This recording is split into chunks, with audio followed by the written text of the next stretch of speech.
Bible పఠింపశ్రేష్ఠ గ్రంథము Bible అనుదినం పఠించిన ప్రేమతోడ నడుపును ఓ పఠింపశ్రేష్ఠ గ్రంథము Bible. The best book to read is the Bible. The best book to read is the Bible. If you read it every day, it will help you all the way. Oh, the best book to read is the Bible.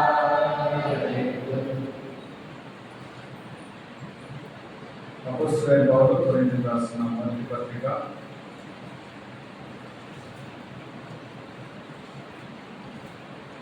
11వ అధ్యాయం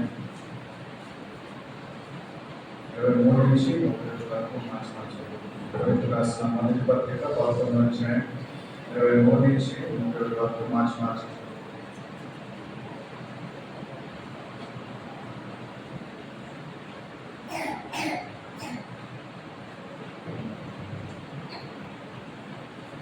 నేను మీకు అప్పగించిన దాన్ని ప్రభువునందు యేసు అప్పగింపబడిన రాత్రి రొట్టెలు ఎత్తుకొని కృతజ్ఞతాస్తుతులు చెల్లించి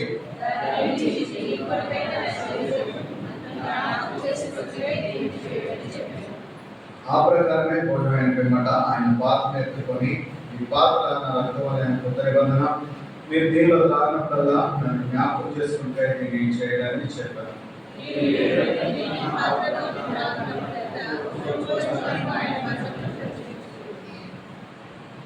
కాబట్టి ఎవడు అయోగ్యంగా ప్రభు యొక్క రొట్టెను తినను లేక ఆయన పాత్రని తాగను వాడు ప్రభు యొక్క శరీరం గురించి రక్తం గురించి అపరాధి అర్థం.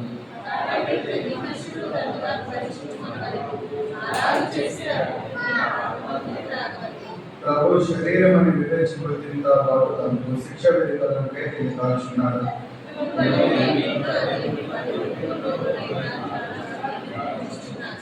అయితే మనల్ని మనమే విమర్శించుకునే తీర్పు పొందకపోతుంది. ప్రార్థన చేస్తున్నాం. మహాపరిశుద్ధులకు మహాగణను నివాసం మా యేసు క్రీస్తువా ఆయన నీకే రెగ్యులైన వందనాలు స్తోత్రాలు అయితే ఆయన మేము మొదలు చేయలేకుండా ఆయన మమ్మల్ని పరీక్షించుకోవడానికై ఆయన మీరు లేకుండా కాబట్టి ఆయన మీకు వందనాలు స్తోత్రాలు చెల్లించుకుంటాం. ఆయన చదువులు లేకుండా కూడా ఆయన మమ్మల్ని పరీక్షించుకొని సరి చేసుకొని ఆయన యోగ్యమైన రీతిలో ఆయన మీకు పనులు చేయడానికి మీరు సహాయం చేయండి.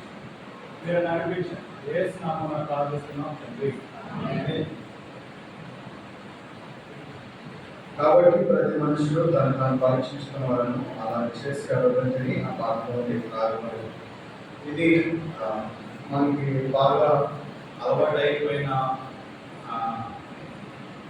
అధ్యాయంగా మనం చూసుకోవచ్చు. ప్రతిసారి మనం పరీక్షించుకోవడం సరి చేసుకోవడం అనేది ఏంటంటే కొంతమందికి నిజమైన సరి చేసుకునే వాళ్ళు కొంతమంది ఉంటే కొంతమంది ఏదో ఈ రోజుకి అయిపోయింది కదా అని చేసేవాళ్ళు కొంతమంది ఉంటారు. అంటే దీంట్లో చాలా మంది డిఫరెంట్గా ఉంటారు. భద్రత చేయవేసి ముందుగా ఏంటంటే పరీక్షించుకొని చేయవేసే వాళ్ళు ఉంటారు, పరీక్షించుకోకుండా చేయవేసే వాళ్ళు ఉంటారు. అయితే నాకు ఈ వీక్లో జరిగిన రెండు విషయాలు అంటే ఇది మీకు అర్థం అవడానికి మొన్న 6వ తారీఖు మా ఫ్రెండ్ వాళ్ళ బాబాయ్ గారు చనిపోయారు. 7వ తారీఖు వాళ్ళది హిందూ ట్రెడిషన్ ప్రకారం ఏంటంటే వాళ్ళని దానం చేస్తున్నారు. సరే ఇది మొత్తం అయిపోయింది. 7వ తారీఖు ఏమైందంటే వాళ్ళ కార్యక్రమం ప్రకారం మొత్తం జరిగిపోయింది. అప్పుడు ఏం చేసినారంటే వాళ్ళ బాబాయ్ గారు చాకులోడు వచ్చి అక్కడ పెద్ద తగువ అన్నమాట. చాలా మంది ఉన్నారు, చాలా పెద్ద వాళ్ళు ఉన్నారు. అక్కడ వాళ్ళు వచ్చి తగ్గు ఏంటంటే వీళ్ళు చేసిన మిస్టేక్ ఏంటంటే వాళ్ళకి ఏం ఐడియా లేక వీళ్ళు చేయవలసిన పని ఏంటంటే అంటే చనిపోయిన తర్వాత ఆ బాడీకి మొహానికి పసుపు రాసి బొట్టు పెడతారంట. అది అయిపోయిన తర్వాత ఈ బాడీని తీసుకెళ్ళిన తర్వాత అక్కడ క్లీన్ చేయవలసిన పని అనేది చాకులో. అది ఆ చాకులో ఎవరు చేయాలంట? ఎవరు చాకులు వాళ్ళు చేయాలి. అంటే మా ఇంటి దగ్గర నుంచి బట్టలు పట్టుకెళ్తే మా చాకులో చేయాలి. వేరే చాక్లెట్ వచ్చి మాకు చేయడం అది ట్రెడిషన్ కాదంట. సో వీళ్ళు ఏం చేశారంటే వాళ్ళ కిరణ్ వాళ్ళ ఇంట్లో చాకులు వాటిని తీసుకొచ్చి అక్కడ కార్యక్రమం మొత్తం చేస్తారు, అయిపోయింది. దాని తర్వాత వీడికి తెలిసిందంట, ఎవరికి ఆ ఇంట్లో ఉన్న చాకులు వాడికి తెలిసి అక్కడ అందరూ చాలా బాధలో ఉంటారు కదా, వచ్చి పెద్ద పెద్ద ప్రభువులు గొడవ చేస్తారు. అయితే ఎవరు ఏమనలేదు కానీ మొత్తం అయిపోయింది. వాళ్ళ ఆవిడ నన్ను పెట్టుకొని వచ్చి అని చెప్పేసి ప్రభు మొత్తం అయిపోయిన తర్వాత డబ్బులు ఇచ్చారు, డబ్బులు కూడా ఇసిరేసాడు. అయిపోయిన తర్వాత వచ్చి ఏం చేశాడంటే దండం పెట్టుకొని రమ్మన్నప్పుడు దండం పెట్టుకొని అనుకొని ఏం చేశాడు, వెళ్ళిపోయాడు. అది అయిపోయింది. స్టేడియంకి వెళ్ళే దారిలో తెల్ల 4:30 ఇవాళ కదా, అది రెగ్యులర్గా జరుగుతుంది. భయంకరమైన రాబరీ జరుగుతుంది తెలుసా, ఎర్లీ మార్నింగ్ రాబరీ జరుగుతూ ఉంది తెలుసా. పువ్వులు ఉంటాయి కదా, దీన్ని ఏం చేస్తారు, రాబరీ చేస్తారు. ఎర్లీ మార్నింగ్ ఒకరింట్లో ఒకరు భయంకరంగా దొంగలు జరుగుతుంటారు. సరే అది చూసుకొని మేము దిగుతాయి అయిపోయింది. వీళ్ళు ఏం చేస్తూ ఉంటారంటే ఇవన్నీ తీసుకొచ్చి దేవుడి దగ్గర పెట్టి అంతేనా, అంటే వీళ్ళు పనిష్మెంట్ ఇచ్చుకున్నారు. ఎవరు ఆ చాక్లెట్ ఇచ్చుకున్నారు వీళ్ళు. అంటే ఇది జరుగుతుంది నాకు తెలుసు. అంటే ఇది అనుకోవడం చాలా దగ్గర నేను చూసాను. వీళ్ళు ఎలా అనుకుంటారంటే కనీసం దవడకు కూడా అనుకోకుండా చేతులు దాన్ని ఏమంటారు, దాన్ని ఇలా అనుకోవడం ఏమంటారు, చెంపలు వేసుకోవడం, లంపులు వేసుకోవడం అని అంటారు. చేసిన తప్పుకి ఎలా కొట్టుకోవాలి, గట్టిగా కొట్టుకోవాలి అనకూడదు. అంటే వీళ్ళు చేసే మిస్టేక్స్ ఏంటంటే దవడకు కూడా టచ్ అవ్వడం చేతి అంత, అంటే అదేదో ఫార్మాలిటీగా అయిపోతుంది. ఇక్కడ చూసుకున్నట్లయితే ప్రభు బలలో చేపేసేది కూడా ఇక్కడ సరి చేసుకోవడం ఒక ఫార్మాలిటీగా అవ్వకూడదు. అంటే ప్రాపర్ ఎగ్జామ్ జరగాలి, అంతే ప్రాపర్గా మనం సరి చేసుకోవాలి. అయితే ఇక్కడ కూడా మనం చూసినట్లయితే నిర్వచనంలో ఉంటుంది 32-33 వచనం చదవాలి. మనము తీర్పు పొందిన ఎడల లోకముతో పాటు మనకు శిక్షార్థి కలగకుంటున్నట్టు ప్రభువు చేత శిక్షింపబడుచున్నాము. కాబట్టి నా సహోదరులారా, భోజనము చేయటకు మీరు కూడి వచ్చినప్పుడు ఒకరి కొరకు ఒకరు కనిపెట్టుకొని ఉంటుంది. ఇక్కడ చెప్తున్నాడు అపోస్తలుడైన పౌలు గారు చెప్తున్నారు, కాబట్టి నా సహోదరులారా, భోజనము చేయటకు మీరు కూడి వచ్చినప్పుడు ఒకరి కొరకు ఒకడు కనిపెట్టుకొని ఉండండి. భోజనం చేయడానికి మీరు వచ్చినప్పుడు ఏం చేయాలంటే ఒకరి కొరకు ఒకరు కనిపెట్టుకోండి అని చెప్పేసి అన్నాడు. ఇక్కడ ఒకరి కొరకు ఒకడు కనిపెట్టుకోండి అంటే దేవుడు అనేక సార్లు ఆయన ప్రసన్నం చేయడానికి అనేక మంది జనాలు వస్తుంటే ఏమన్నారంటే మీరు తినడానికి మాత్రమే వస్తున్నారనే మాట చాలా దగ్గర అన్నారు. అయితే ఇక్కడ వీళ్ళు ఏం చేస్తున్నారంట 33వ వచనంలో చూసుకున్నట్లయితే, కాబట్టి నా సహోదరులారా, భోజనం చేయటకు మీరు కూడి వచ్చినప్పుడు ఒకరి కొరకు ఒకడు కనిపెట్టుకోండి. ఇక్కడ ప్రభు బల్ల ఇచ్చే దగ్గర ఏం జరుగుతుంది అని మనం చూసుకున్నట్లయితే, ఈ బల్ల తీసుకున్నట్టుగా తీసుకోవాలి. మీల్ తీసుకుంటారు అంటే దాన్ని ఎక్కువ మోతాదులో తీసుకుంటున్నారు, వేరే వాళ్ళ గురించి ఆలోచించడం. ఇది ఎక్కడి నుంచి జరుగుతుంది, ఒక మనిషికి ఇప్పుడు బల్లలో చేసేటప్పుడు అందుకని పైన ఉన్నది కదా స్టార్టింగ్ లోనే ఒక రొట్టె తీసుకొని అంటున్నారు కదా.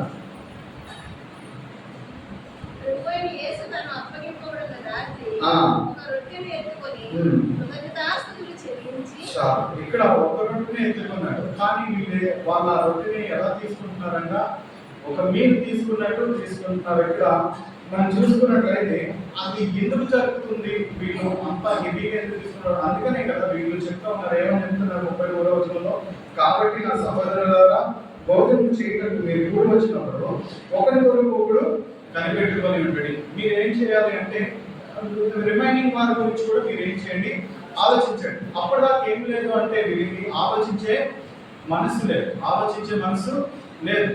ఏది ఏది వచ్చినా సరే, అంటే ఏ ప్రాబ్లం వచ్చినా లేదా ఒక మనిషి భయంకరమైన పాపంలో వెళ్ళిపోతున్నాడంటే ఫస్ట్ ఏది పాడైపోతుంది అని అంటే హృదయము పాడైపోతుంది. అందుకని సారీ అండి, రోమిలకు రాసిన మొదటి పత్రిక 22వ వచనం చదవండి. వారి అవివేక హృదయం అంధకారమయమై జ్ఞానము బుద్ధిహీనులై. ఇక్కడ మనం ఒక వాక్యం మనం చూడొచ్చు. వారి అవివేక హృదయము అంధకారమయమైనను తాము జ్ఞానులమని చెప్పుకోవచ్చు బుద్ధిహీనులైరి. ఇక్కడ చాలా మంది ఏమనుకుంటారంటే క్రైస్తవ జీవితంలో ఏమనుకుంటారు అంటే మేము చాలా స్మార్ట్గా యాక్ట్ చేస్తున్నాము, చాలా ఒకరిని నమ్మిస్తున్నాము, దేవుణ్ణి నమ్మిస్తున్నాము. ఇందాక 2 ఎగ్జాంపుల్స్ చెప్పాను కదా, వీళ్ళు లెంపలు వేసుకున్నారు అంటే వాళ్ళు చేసిన తప్పుకి అది సరిపోతేమో, లేదా మనకి అరే వీడు ఏమైంది అంత కూడా వాడు మళ్ళీ తిరిగి వచ్చి దండం పెట్టుకుని ఏం చేశాడు లెంపలు వేసుకున్నాడని మనుషులు అనుకోవచ్చు. కానీ దేవుడు ఏమనుకుంటాడు, అసలు వాడు హృదయమే బాగాలేదు, మళ్ళీ తిరిగి వచ్చి ఉంటాడు. వాడు దేనికి వచ్చి ఉంటాడు? ఫస్ట్ కోపంగా ఏం చేసి డబ్బులు ఇచ్చేసాడు, మరి అది ఇచ్చేసిన డబ్బులు మళ్ళీ తీసుకెళ్ళాడు. ఏం చేయాలి? అప్పుడు మళ్ళీ వచ్చి కాలు పట్టుకొని అంటే అక్కడ దండం పెట్టి వీళ్ళు ఏం చేస్తారు తిరిగి, అరే పోలే ఏదో ఒకటి అయిపోయింది తీసుకుని డబ్బులు తీసుకుని వెళ్ళండి. అప్పుడు ఏమవుతుంది, మనసు ఆయనకి ఎగ్రీ అవుతుంది. అంటే ఇది మొత్తం అంతా ఏంటంటే ఒక స్మార్ట్ యాక్ట్ చేయడం, నటించడం. ఈ నటించడం మనుషుల దగ్గర నటిస్తే ఒక లెక్క, కానీ దేవుడు సర్వం ఎరిగిన వాడు కదా, ఆయన ప్రతి ఒక్కటి చూస్తూ ఉంటాడు. ఇక్కడ వీళ్ళు ఎలా ఉన్నారంట అని మనం చూసుకున్నట్లయితే తాము జ్ఞానమని చెప్పుకొని బుద్ధిహీనులై. మనం ఎలా అయిపోతున్నాము అని మనం చూసుకున్నట్లయితే మనం జ్ఞానంగా బిహేవ్ చేస్తున్నాము, లేదా మనం జ్ఞానంగా నడుచుకుంటున్నాము, లేదా మనం అన్ని విషయాల్లో పర్ఫెక్ట్గా ఉన్నామని వీళ్ళందరూ అనుకుంటారు. సో ప్రాబ్లం లేదు అనే దీని మీద ప్రభు బలలో చేసే వాళ్ళు అనేక మంది ఉంటారు. అందుకని ఇక్కడ అంటున్నాడు తాము జ్ఞానమని చెప్పుకోవచ్చు బుద్ధిహీనులై. బుద్ధిహీనతలోకి వెళ్ళిపోతున్నారు. ఎలా అయిపోతుంది అని మనం చూసుకున్నట్లయితే ఇక్కడ రోమిలకు రాసిన పత్రిక 3:23లో కూడా ఒక మాట ఉంటుంది, ఏ భేదం లేదు అందరూ పాపం చేసి దేవుడు అనుగ్రహించు మహిమను పొందలేకపోతున్నారు. ఏ భేదం లేదంట, ప్రతి ఒక్కరు అందరూ పాపం చేసి దేవుడు అనుగ్రహించు మహిమను పొందలేకపోతున్నారు. అరే అసలు ఏంటి మనం అందరూ అనుంది, అందరూ అంటే అందరూ ఇంక్లూడ్ అయిపోయారు. అంటే ఎక్కడో దగ్గర ఏం చేస్తుంటాము, మనము నగ్న జీవితం అయిపోతుంటుంది. లేదంటే మనకి తెలిసి కొన్ని తప్పులు చేస్తుంటాము, తెలియక కొన్ని తప్పులు చేస్తుంటాము.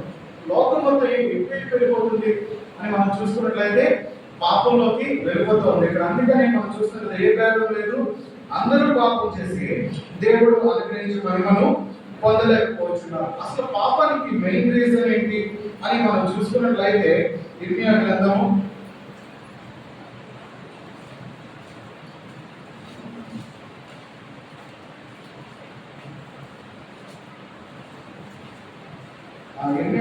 17వ అధ్యాయం 9వ వచనం. హృదయం అన్నిటికంటే మోసకరమైనది, అది ఘోరమైన వ్యాధి కలది, దాన్ని గ్రహింపగలవాడెవడు?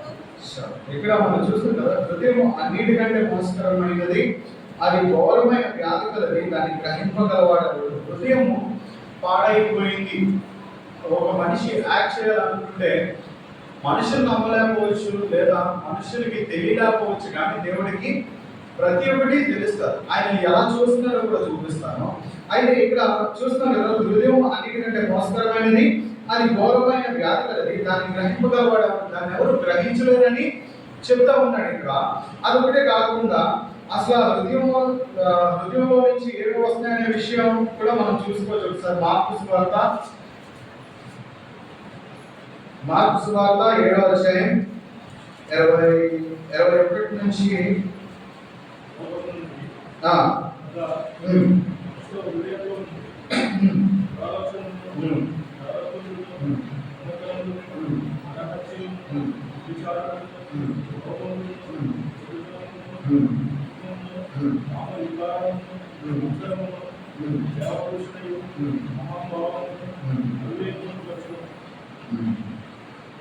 23.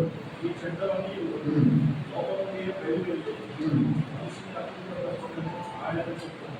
అచ్చా, ఇక్కడ చూసినట్లయితే లోకంలో ఎన్నైతే పాపాలు ఏవైతే ఉన్నాయో అన్ని పాపాలు ఎక్కడ ఉన్నాయి? షార్ట్ ఫామ్ లో ఇక్కడ ఉంటాము. ఇక్కడ మనం చూస్తున్నాం కదా, లోపల నుండి అనగా మనుషుల హృదయంలో నుండి, మనుషుల హృదయంలో నుంచి దురాలోచనలు వస్తున్నాయంట. ఇంకా మనం చూసుకున్నట్లయితే జాగ్రత్త వస్తుందంట, దొంగతనం వస్తుంది, నరహత్య వస్తుంది. ఈ భయంకరమైన పాపాలన్నీ ఎక్కడి నుంచి వచ్చేస్తాయని మనం చూసుకున్నట్లయితే హృదయంలో నుంచే వస్తూ ఉన్నాయి. ఈ 23వ వచనంలో మనం చూసినట్లయితే ఈ చెడ్డవన్నీ లోపల నుండి బయలు వెళ్ళి మనుషుల్ని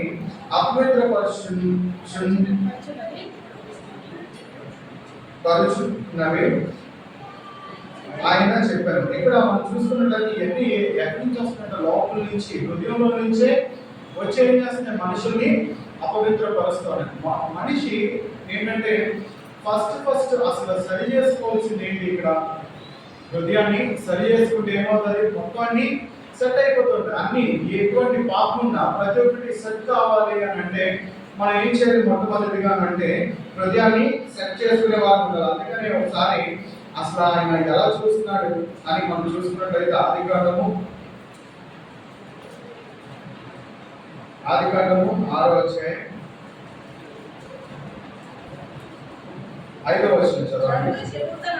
భూమి మీద గొప్పదనియు వారి హృదయం యొక్క తలంపులలోని ఊహ అంతయు ఎల్లప్పుడూ కేవలము చెడ్డదనియు యెహోవా చూచి తాను భూమి మీద నరులను చేసినందుకు యెహోవా సంతాపము నుండి తన హృదయములో నొచ్చుకొనెను.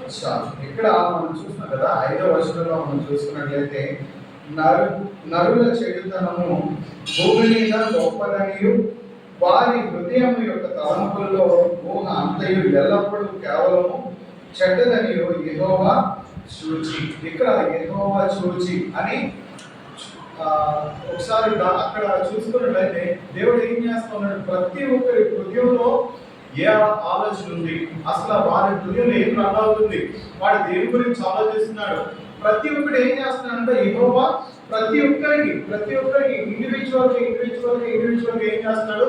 పరీక్షిస్తూ ఉన్నాడు, మనల్ని అబ్జర్వ్ చేస్తూ ఉన్నాడు.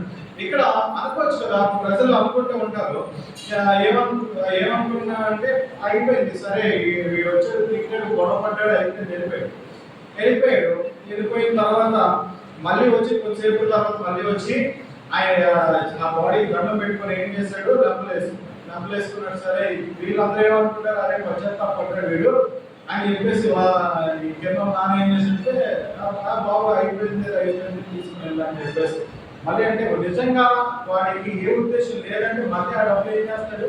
ఆ డబ్బులే ఇంపార్టెంట్, మనిషి ఇంపార్టెంట్ అని చెప్పి డబ్బులు ఇచ్చేసి వెళ్ళిపోయేవాడేమో. నేను చేయలేదు కదా పని, మరి పని చేయని వాడు పోయడానికి కూడా అర్హుడు కాదు. కాబట్టి ఏం చేయాలి? వాడు తిరిగి ఇచ్చేయాలి. సరే జోబులో పెట్టుకొని వెళ్ళిపోయాడు. అంటే అక్కడ మొత్తం ఏమవుతుంది అని అంటే యాక్ట్ చేసింది మనుషులు తెలియదని వాళ్ళు అనుకోవచ్చు. కానీ ఇక్కడ మనం చూసుకున్నట్లయితే దేవుడు ఏం చేస్తున్నాడంట? యెహోవా చూచి. ఇక్కడ మనం చూస్తున్నాం కదా, వారి హృదయం యొక్క తలంపుల్లోని ఊహ అంతయు ఎల్లప్పుడూ కేవలము చెడ్డదని యెహోవా చూచి. దేవుడు ఏం చేస్తున్నాడు? ప్రతి ఒక్క సమయంలో ఏం చేస్తున్నాడు? మన హృదయంలో ఉన్న తలంపులను కూడా ఏం చేస్తున్నాడు? ఆయన లెక్కేస్తా ఉన్నాడు. మనం చేసే ప్రతి తప్పొకటే కాదు, లేదా మనం బయటికి చేసే పనులు ఒకటే కాదు, కానీ మన హృదయంలో ఉన్న దాన్ని కూడా ఏం చేస్తాడు? దేవుడు చూస్తూ ఉన్నాడు, ప్రతి ఒక్క దాన్ని అబ్జర్వ్ చేస్తూ ఉన్నాడు. అలాగే చూసుకుంటే ఇందాక మనం చూసాం కదా, ఏంటి వాక్యము? అందరూ పాపం చేసి దేవుడు అనుగ్రహించిన మహిమను పొందలేకపోతున్నారు. అంటే హృదయంలో పాపం చేయడం ఏమవుతుంది? అక్కడ కౌంట్ అయిపోతుంది. అదే మనం బయటికి పాపం చేయలేదు కదా అనుకుంటాం, కానీ హృదయంలో చేసిన పాపం కూడా ఏమవుతుంది? కౌంట్ అవుతుంది. అందుకని ఆ వాక్యం రాస్తుంటారేమో, అందరూ పాపం చేస్తున్నారంట. పాపం చేసి దేవుడు అనుగ్రహించిన మహిమను పొందలేకపోతున్నారు. ఆయన చూస్తున్నాడు మనం చేసే ప్రతి తప్పుని, మనం చేసే హృదయంలో ఉన్న ప్రతి పాపాన్ని ఏం చేస్తున్నాడు? ఆయన చూస్తున్నాడు. అందుకని ఇక్కడ మనం చూసుకున్నట్లయితే తాను భూమి మీద నరులను చేసినందుకు యెహోవా సంతాపము ఉంది తన హృదయంలో నొచ్చుకునేను. మనల్ని చేసినందుకు ఏం చేసినట్టు సంతాపం ఉంది, హృదయంలో నొచ్చుకున్నాడు. ఒక్కొక్కసారి అనిపిస్తూ ఉంటది, కొంతమంది పేరెంట్స్ నేను చూసా, అంటే వాళ్ళని కలిగినందుకు ఏం చేశారు, ఏమవుతారంటే వీళ్ళు వాళ్ళ హృదయంలో నొచ్చుకున్న వాళ్ళు చాలా మంది ఉన్నారు. నా ఫ్రెండ్ వాళ్ళ డాడీ ఒకసారి మా డాడీతో చెప్పాడంట, మా ఓడు చచ్చిపోయినా బాగుందండి అని చెప్పేసి మాట్లాడాక నాన్న అని చెప్పేసి నాతో చెప్పాడు. అంటే ఏమవుతుంది అని అంటే కన్నం పెట్టలే, లేదంటే సొంత వాళ్ళే మోసం చేస్తే, సొంత వాళ్ళే అన్యాయం చేస్తుంటే, సొంత వాళ్ళే ఏం చేస్తున్నారంటే దేవుణ్ణి బాధ పెడుతుంటే, అంతే కదా తల్లిదండ్రులకి ఎంత ఎంత పెయిన్ ఉంటుంది, హృదయంలో నొచ్చుకునేది ఉంటుంది, అంతే కదా. ఇప్పుడు కన్నబిడ్డలు ఏదైనా తప్పు చేస్తేనే హృదయంలో నొచ్చుకుంటుంది. సింపుల్ థింగ్స్ కి ఏమవుతుంది, హృదయంలో నొచ్చుకున్నంత సీన్ అయితే ఉండదు. ఇక్కడ మనం చూస్తున్నాం కదా, తాను భూమి మీద నరులను చేసినందుకు యెహోవా సంతాపం ఉంది తన హృదయంలో నొచ్చుకునేను. మన కోసం ఏమవుతుందంట అంటే తన హృదయం నొచ్చుకునేదిగా ఉంటాం. కాబట్టి మనం ఎలా ఉండాలి అని మనం చూసుకున్నట్లయితే కీర్తనలు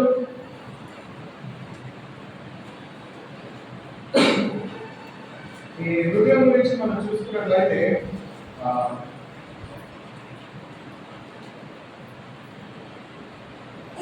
కీర్తనలు 36 వచ్చే మొదటి వర్షం చదవండి.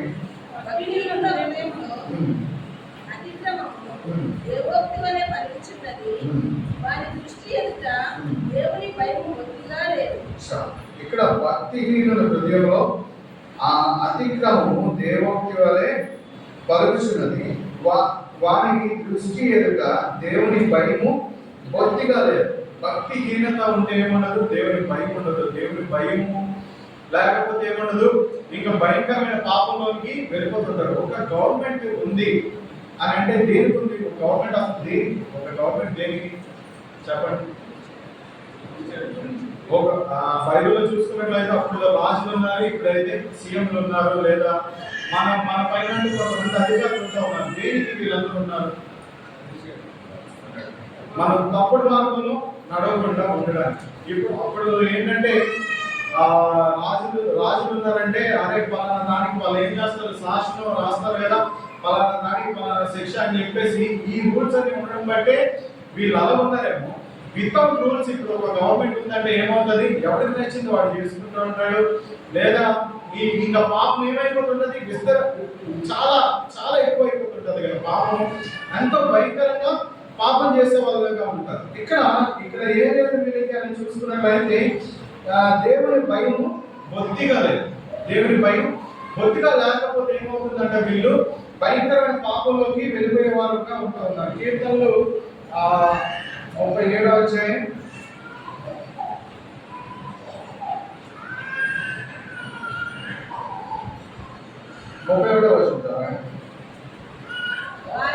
దేవుని ధర్మశాస్త్రము వారి హృదయంలో ఉన్నది, వారి అడుగులు జారవు. ఇక్కడ ఈ 36 మనం చూసుకున్నట్లయితే దేవుని భయం కొద్దిగా లేదని మనం చూస్తున్నాము.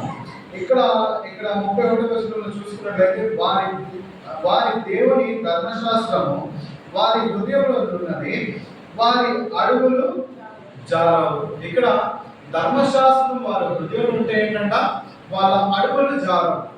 అంటే ఇప్పుడు మనం పాపం చేస్తున్నాము, లేదంటే ఎక్కడో తప్పిపోతున్నాము, లేదా హృదయంలో పాపం చేస్తున్నాము, ఇవన్నీ ఎందుకు జరుగుతూ ఉంటాయి? దేవుని ధర్మశాస్త్రము ఇక్కడ మనం చూస్తాం కదా, వారి దేవుని ధర్మశాస్త్రము వారి హృదయంలో ఉన్నది, వారి అడుగులు జారవు. అడుగు జారిపోతుందంటే ధర్మశాస్త్రము మన హృదయంలో లేనంటే, మనం బైబిల్ని ఫాలో అవ్వనంటే, లేదా బైబిల్ని చదవనంటే దేవునికి అసలు సమయం ఎవరికైనా ఇప్పుడు ఒక దగ్గరే కాదు. కీర్తనలు 119లో కూడా ఉంటుంది. 9వ వచనం, యవనస్తులు దేని చేత తన నడతను శుద్ధి చేసుకుందరు, నీ వాక్యము బట్టి దాన్ని జాగ్రత్తగా చూసుకున్నట్టు చేతనే కదా. ఇక్కడ మనం చూస్తాం కదా, ఏమంటున్నాడు ఇక్కడ, యవనస్తులు దేని చేత తన నడతను శుద్ధి చేసుకుంటారు. అంటే యవనస్తుల్ని పట్టుకోవాలంటే అది ఎవరి వల్ల కూడా కాని పని. అంటే వాళ్ళని ప్రాపర్ ఆర్డర్లో పెట్టాలన్నా, లేదంటే ప్రాపర్గా వాళ్ళని సరైన త్రోవలో పెట్టాలంటే మనుషుల వల్ల అయితే కాని పని. అది ఇది నేనే అవకాశం నుంచి వచ్చాను కాబట్టి చెప్తున్నాను. అది సింపుల్గా అయితే జరగదు. దేవుడు వాళ్ళతో మాట్లాడితే తప్పించి ఈజీగా యవన కాలంలో ఉన్న వాళ్ళు, ఇష్టానుసారంగా బతుకుతున్న వాళ్ళు వాళ్ళ మార్పు. అందుకనే ఏమవుతుంది, చిన్నప్పటి నుంచి వీళ్ళకి ఏంటి సండే స్కూల్. ఎందుకంటే వీళ్ళు ఎక్కడ పడిపోకుండా చిన్ననాటి నుంచి ఏం చేస్తారు, వీళ్ళు ఒక ఫౌండేషన్ వేసుకుంటూ వస్తారు ఇక్కడ. అందుకని మనం చూస్తాం కదా, ఎవరొస్తే దేని చేత తన నడుమును శుద్ధి చేసుకుంటారు, నీ వాక్యమును బట్టి దాన్ని జాగ్రత్తగా చూచుకొని చేతనే కదా. వాక్యం ఎప్పుడైతే మన హృదయంలో ఉంటుందో మన అడుగులు పడిపోకుండా, లేదా మన కాళ్ళు జారిపోకుండా, మనం తప్పిపోకుండా ఉండేవారిగా ఉంటాం. కాబట్టి ఈ విషయాన్ని జ్ఞాపకం చేసుకోవాలి. అలాగే 51వ కీర్తనలో కూడా మనం చూసుకున్నట్లయితే అసలు మనకి అది కూడా కష్టంగానే ఉంటుంది. అంటే ఆయన వాక్యాన్ని మన హృదయంలో ఉంచుకోవడం కూడా కష్టంగానే ఉంటుంది. అలాంటి సమయంలో ఏం చేయాలంట? 51వ అధ్యాయం 10వ వచనం.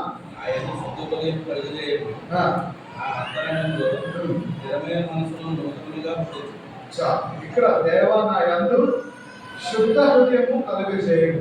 మన ప్రార్థన ఎలా ఉండాలి అంటే అని మనం చూసుకున్నట్లయితే, దేవా నా యందు శుద్ధ హృదయం కలుగజేయమని మనం దేవునికి ప్రార్థించే వరకు ఉండాలి. ఇంకా మనం చూసుకున్నట్లయితే, నా అంతరంగంలో స్థిరమైన మనసును నూతనంగా పుట్టించుము. నా అంతరంలో ఏం చేయమనాలి? స్థిరమైన మనసుని మళ్ళీ నూతనంగా పుట్టించమని మనం ప్రార్థన చేసేవారికి ఉండాలి. ఒక్కొక్కసారి ఇప్పుడు ఇది జరగట్లేదు. మా చిన్నప్పుడు ఏంటంటే రీబాప్టైజ్ చేసాం. మీరు చూసారా? మీరు అంటే ఇది ఎప్పుడైనా చూసారా? అంటే ఆల్రెడీ బాప్టైజ్ అయ్యారు. బాప్టైజ్ అయిన తర్వాత కూడా వాళ్ళకి ఏం చేశారంటే మళ్ళీ బాప్టైజ్ ఇచ్చారు. ఏంటి అంటే వీళ్ళు తప్పిపోయి మళ్ళీ ఏం చేసుకున్నారు, వాళ్ళు సరి చేసుకున్నారు. మళ్ళీ వాళ్ళని సరి చేసుకుని ఏం చేశారు, వాళ్ళు చేసిన మొత్తం మళ్ళీ సంఘం ముందు ఒప్పుకొని అప్పుడు మళ్ళీ ఏం చేశారు, బాప్టిజం. మా చిన్నప్పుడు మా చర్చిలో ఈ జరిగింది, ఇద్దరికి జరిగింది.